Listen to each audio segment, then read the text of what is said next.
ಯಾಕೋ ಏನೋ ಒಂಥರ ಇದೆಯಾ? ಏನ್ ಅಷ್ಟೊಂದು ಯೋಚನೆ ಮಾಡ್ತಿದ್ಯಾ? ಸಂಪದ ನಾನು ಬಿಟ್ಟು ಬಂದಿರೋ ಕ್ಲೂನ ನೋಡ್ತಾಳೋ ಇಲ್ವೋ ಅನ್ನೋದೇ ಅರ್ಥ ಆಗ್ತಿಲ್ಲಮ್ಮ. ನಿನ್ ಜೀವ ಅಲ್ವೇನೋ ಅವಳು? ನೋಡ್ದೆ ಏನ್ ಮಾಡ್ತಾಳೆ? ಅವಳೇನ್ ಮಾಡ್ತಾಳೋ ನಿನ್ಗೆ? ನೀನ್ ಅವಳಿಗೆ ಏನ್ ಮಾಡ್ತೀಯೋ ಅಂತ ಹೆತ್ತ ತಾಯಿ ನನ್ಗೆ ಗೊತ್ತಾಗಲ್ಲ. ನೋಡ್ತಿದ್ದಾಗೇನೆ ಬರ್ಬೇಕು. ಅವಳು ಬಂದ ತಕ್ಷಣನೇ ಈ ಒಡವೆನ ಭದ್ರ ಮಾಡಿ ಹೋಗ್ಬೇಕು ಅನ್ನೋದೇ ನನ್ನ ಪ್ಲಾನ್. ಏನೋ ಹುಂಡಿಲಿ ಹಣ ನೋಡ್ದಾಗೆ ನೋಡೋದ್ ಬಿಟ್ರೆ ಇದನ್ನ ಉಪಯೋಗಿಸೋದ್ ಯಾವಾಗ? ಇಷ್ಟಕ್ಕೂ ಇದನ್ನ ದುಡ್ಡಾಗಿ ಬದಲಾಯಿಸೋದ್ ಯಾವಾಗ? ಒಂದ್ 4 ದಿನ ತಾಳ್ಮೆ ತಗೊಳಮ್ಮ.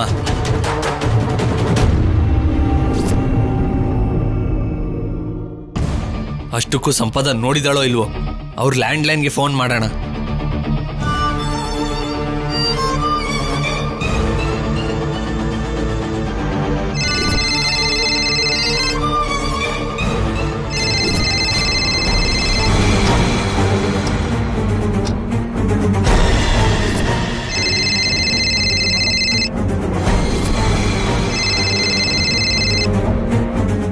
ಹಲೋ,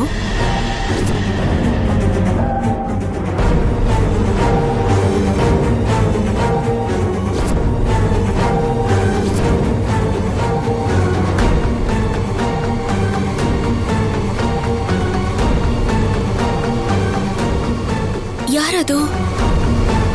ಫೋನ್ ಎತ್ತಿ ಹಲೋ ಅಂತಿದ್ದಾಗೆ ಕಟ್ ಮಾಡಿದ್ರಲ್ಲ. ಏನಾಯ್ತು ಸಿದ್ದು?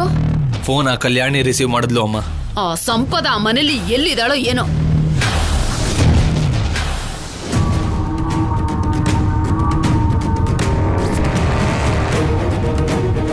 ಏನ್ ಮೇಡಮ್, ತುಂಬಾ ದೀರ್ಘವಾಗಿ ಯೋಚನೆ ಮಾಡ್ತಿದ್ದೀರಾ? ಈಗಷ್ಟೇ ಒಂದು ಕಾಲ್ ಬಂದಿತ್ತು ಆಫೀಸರ್. ನಾನು ಲಿಫ್ಟ್ ಮಾಡಿ ಹಲೋ ಅಂದ ತಕ್ಷಣ ಕಟ್ ಮಾಡಿದ್ರು.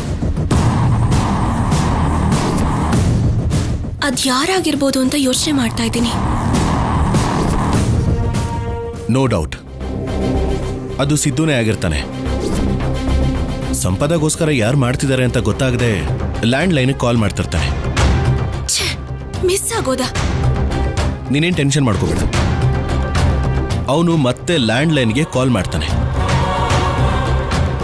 ಈ ಸಲ ನೀನು ಸಂಪದ ಥರ ಮಾತಾಡು, ಬಟ್ ಅಟ್ಲೀಸ್ಟ್ 1 ನಿಮಿಷನಾದ್ರೂ ಯಾವುದೋ ಒಂದು ಟಾಪಿಕ್ ಬಗ್ಗೆ ಮಾತಾಡ್ತಾನೆ ಇರು. ಆಗ್ಲೇ ಅವನನ್ನ ಟ್ರೇಸ್ ಮಾಡೋದಕ್ಕೆ ಸಾಧ್ಯ ಆಗೋದು. ಸರಿ ಆಫೀಸರ್.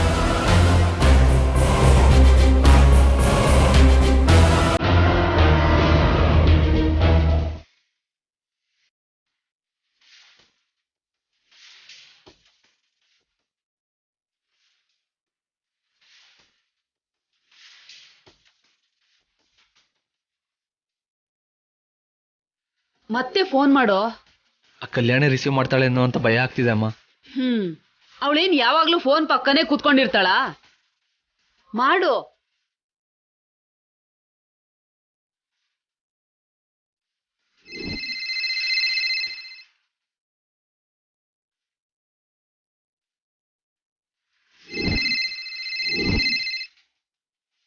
ರಿಸೀವ್ ಮಾಡಿ ಮಾತಾಡು, ಬಟ್ ಸಂಪದ ಥರ ಮಾತಾಡು. ಸರಿ. ಹಲೋ,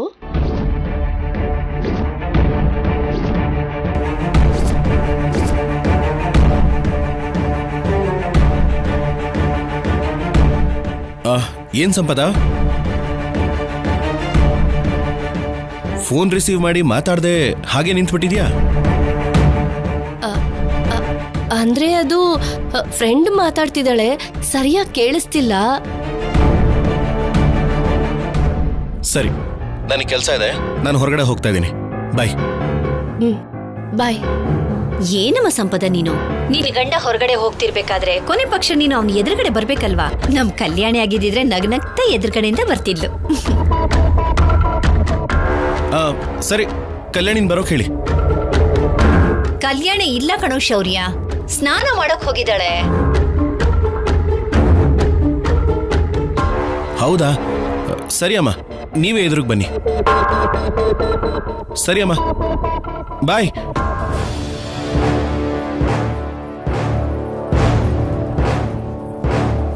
ಏನೋ ಇವ್ರ ಜೊತೆ ಸಂಸಾರ ಮಾಡಕ್ ಬಂದ ಹಾಗೆ ಎದುರುಗಡೆ ಬರ್ಬೇಕಂತೆ.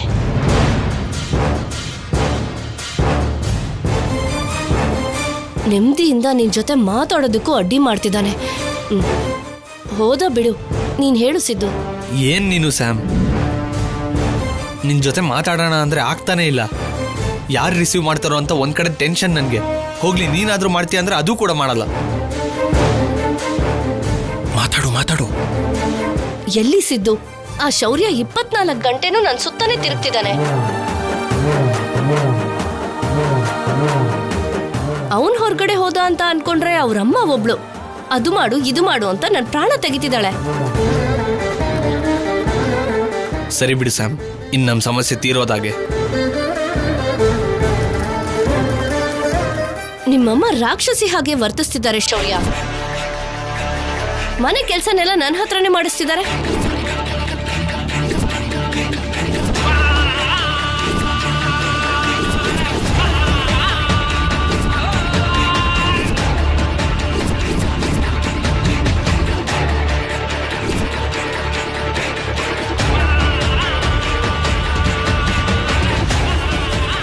ಏಯ್,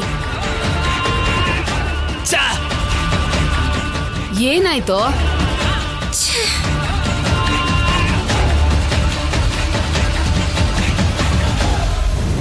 ಏನು ಒಂದೇ ಸಲ ಎಲ್ರೂ ಶಾಕ್ ಆಗಿದ್ದೀರಾ?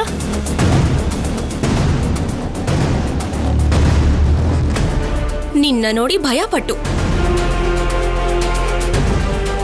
ಕಾಲೇಜಿಗೆ ಟೈಮ್ ಆಯ್ತು ಅಂತ ನನ್ನ ಟೆನ್ಷನ್ ನಾನಿದ್ದೀನಿ. ಅಮ್ಮ ಹೋಗಿ ಬರ್ತೀನಿ. ಸರಿನಮ್ಮ, ಹುಷಾರು.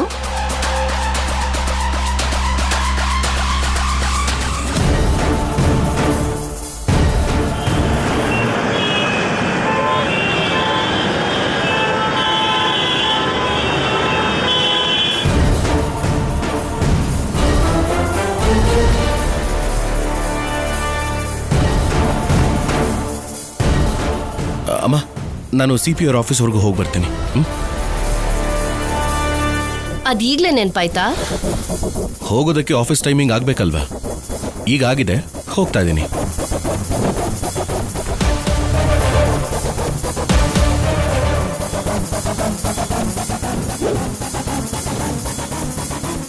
ಕಲ್ಯಾಣಿ ನಿಜವಾಗ್ಲೂ ಕಾಲೇಜ್ಗೆ ಹೋಗಿದ್ದಾಳಾ? ನಿನ್ನ ಪಾಪದ ಕೂಡ ತುಂಬೋಯ್ತು.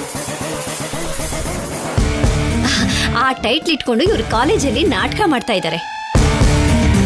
ರಿಹರ್ಸಲ್ ಮಾಡ್ಬೇಕಂತೆ, ಅದಕ್ಕೆ ಇಷ್ಟ ಆತ್ರವಾಗಿ ಹೋಗ್ತಾ ಇದ್ದಾಳೆ.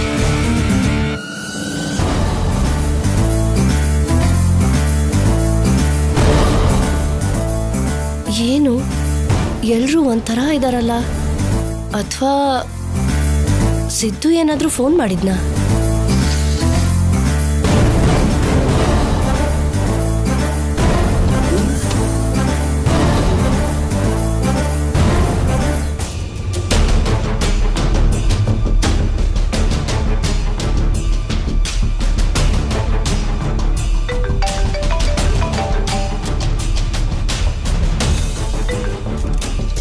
Good morning sir.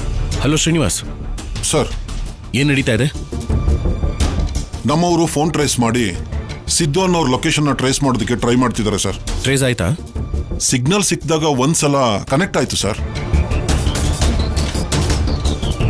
ಅವ್ನ ಲೊಕೇಶನ್ನ ಟ್ರೇಸ್ ಮಾಡೋ ಅಷ್ಟರಲ್ಲಿ ಕಾಲ್ ಕಟ್ ಮಾಡ್ದ. No problem. ಫಾರೆಸ್ಟ್ ಏರಿಯಾ ಅಂತ ಹೇಳಿದ್ರಲ್ಲ, ಇಮಿಡಿಯೇಟ್ ಆಗಿ ಆ ಏರಿಯಾಗೆ ಹೋಗಿ ಅವನ್ನ ಹಿಡಿತೀನಿ. Okay sir.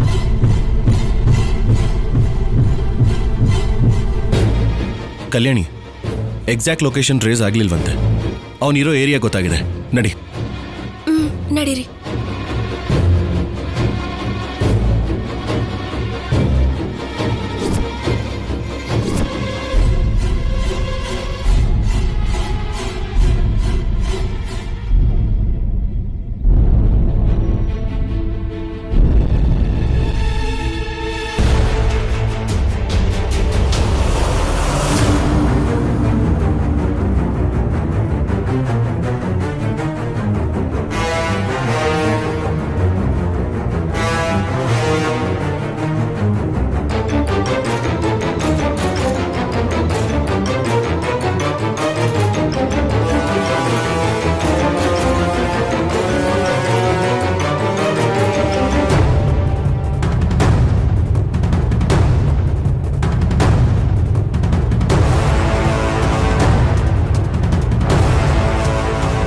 ಕಲ್ಯಾಣಿ ಅಲ್ಲೇನ್ ಮಾಡ್ತಿದ್ಯಾ ಬಾ.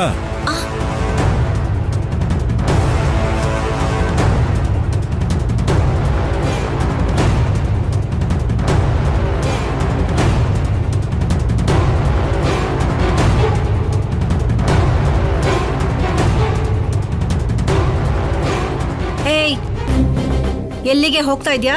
ಇನ್ನೂ ಒಂದ್ ಬಿನ್ಗೆ ನೀರ್ ಸೇದ್ಬೇಕು. ನಡಿ ಬಾರೆ. ಅತ್ತೆ ಅತ್ತೆ, ಅನ್ಯಾಯ ನೋಡಿ. ಕಲ್ಯಾಣಿ ಶೌರ್ಯ ಹೊರಗಡೆ ಹೋಗ್ತಿದ್ದಾರೆ. ಹೋದ್ರೆ ಬಂದ ಮೇಲೆ ಅವ್ರನ್ನ ನಾನ್ ವಿಚಾರಿಸ್ಕೋತೀನಿ. ಈಗ ನೀನ್ ನೀರ್ ಸೇದು.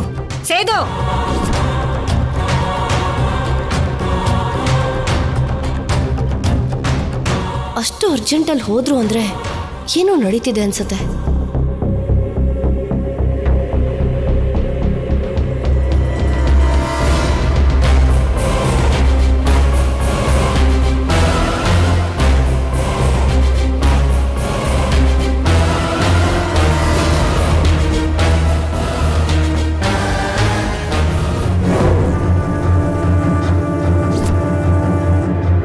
ಯಾಕೆ ಸಂಪದ, ತುಂಬಾ ಟೆನ್ಷನ್ ಆಗಿರೋ ಹಾಗಿದೆ? ಯಾವ್ದೋ ದೊಡ್ಡ ತಪ್ಪು ಮಾಡಿರೋ ಹಾಗೆ ಕಾಣಿಸ್ತಿದ್ಯಲ್ಲ. ನಾನೇನ್ ತಪ್ಪು ಮಾಡಿದ್ದೀನಿ? ತಪ್ಪುಗಳನ್ನ ಹಿಂದೆ ಎಲ್ಲ ಮಾಡಿದ್ಯಾ, ಅದನ್ನೇ ಕಂಟಿನ್ಯೂ ಕೂಡ ಮಾಡ್ತಿದ್ಯಾ. ಇವರಿಬ್ಬರ ಸಂಬಂಧನ ಕೆಡಿಸ್ಬೇಕು ಅಂತ ಹೋದವಳು ಮತ್ತೆ ಹಿಂತಿರುಗಿ ಬಂದಿದ್ಯಾ. ಇವರಿಬ್ಬರನ್ನ ಬೇರೆ ಮಾಡಬೇಕು ಅಂತ ನೋಡ್ತಾ ಇದೀಯಾ. ದುಷ್ಟ ಶಿಕ್ಷಣ ಶಿಷ್ಟ ರಕ್ಷಣ ಅನ್ನೋದನ್ನ ಯಾವತ್ತೂ ಮರಿಬೇಡ.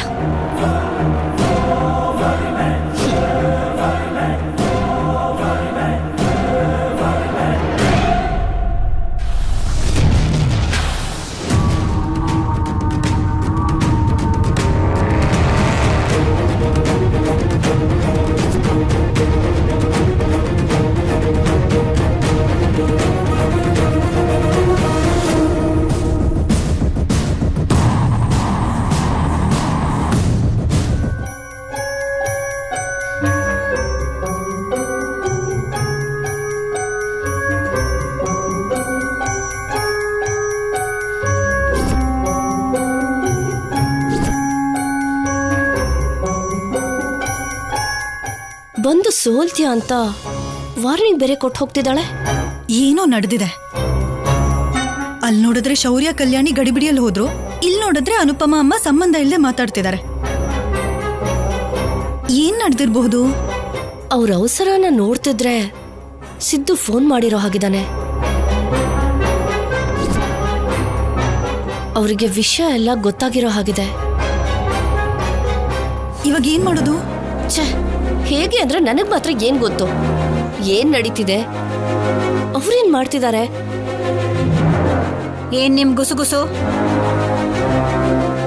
ಯಾಕಿಬ್ರು ಗಾಬರಿ ಆದ್ರಿ? ಅಯ್ಯೋ, ಭಯನೂ ಇಲ್ಲ, ಎಂತದೂ ಇಲ್ಲ. ಸುಸ್ತು, ನೀರ್ ಸೇದಿ ಸೇದಿ ಸುಸ್ತಾಯ್ತು. ಹೌದದ್ಗೆ, ನಿಂತ್ಕೊಳ್ಳೋಕ್ಕೂ ಆಗ್ದಿರೋಷ್ಟು ಸುಸ್ತಾಗ್ತದೆ. ಅಂದ್ರೆ ಸುಸ್ತಿಗೂ ಗಾಬರಿಗೂ ಗೊತ್ತಾಗದೇ ಇರೋಷ್ಟು ದಡ್ಡಿನ ನಾನು? ಹಾಗಲ್ಲ ದಮಯಂತಿ, ಒಡವೆಗಳು ಸಿಕ್ಕಿರ್ಬೇಕು, ಅದಕ್ಕೋಸ್ಕರ ಶೌರ್ಯ ಕಲ್ಯಾಣಿ ಹೋಗಿರ್ಬೇಕು ಅಂತ ಇವ್ರಿಗೆ ಅನ್ನಿಸ್ತಿರ್ಬೇಕು.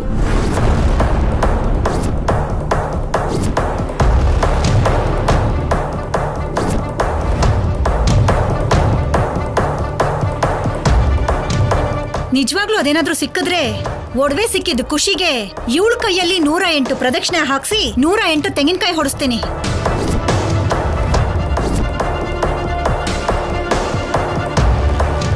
ನಿಮ್ ಬಂಗಾರ ನಿಮಗ್ ಸಿಕ್ಕಿದ್ರೆ ನಾನ್ ಪ್ರದಕ್ಷಿಣೆ ಯಾಕೆ ಮಾಡ್ಬೇಕು? ನನ್ನ ಕೈಲಿ ಮಾಡಕ್ಕಾಗಲ್ವಲ್ಲ, ಅದಕ್ಕೆ ನಿನ್ ಕೈಲಿ ಮಾಡಿಸ್ತೀನಿ.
ಶ್ರೀನಿವಾಸ್ ಹೇಳಿರೋ ಪ್ರಕಾರ ಅವರು ಈ ಏರಿಯಾದಲ್ಲೇ ಇದ್ದಾರೆ. ಶೌರ್ಯ ಬಂದ.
ಮತ್ತೆ ತಪ್ಪಿಸ್ಕೊಂಡ.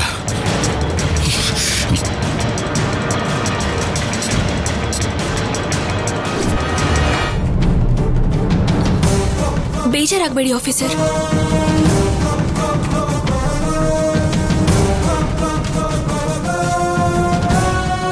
ಆ ಸಿದ್ದು ಎಲ್ಲೂ ಹೋಗಲ್ಲ. ನಾವು ಹೊರಡುವಾಗ ನನಗೆ ಬಾವಿ ಹತ್ರ ಇದು ಸಿಕ್ತು.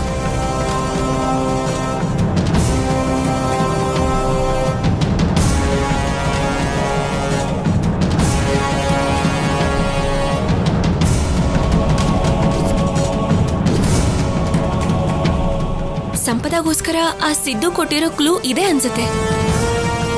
ನೋಡಿ ಅದ್ರ ಮೇಲೆ ಏನ್ ಬರ್ತಿದೆ ಅಂತ. ಇಲ್ಲಿ ಕಾಡ್ ಮಾರಮ್ಮ ಅಂದ್ರೆ ಈ ದೇವ್ರೆ ಅಲ್ವಾ? ಈ ಮಾರಮ್ಮನ ಹತ್ರ ಮಿಸ್ ಆದ್ರೂ ಗುಡ್ಡದ ಮೇಲಿರೋ ಆ ಮಾರಮ್ಮ ಹಿಡಿತಾಳೆ. ಬೇಗ ಬನ್ನಿ ಆಫೀಸರ್. ನಡಿ.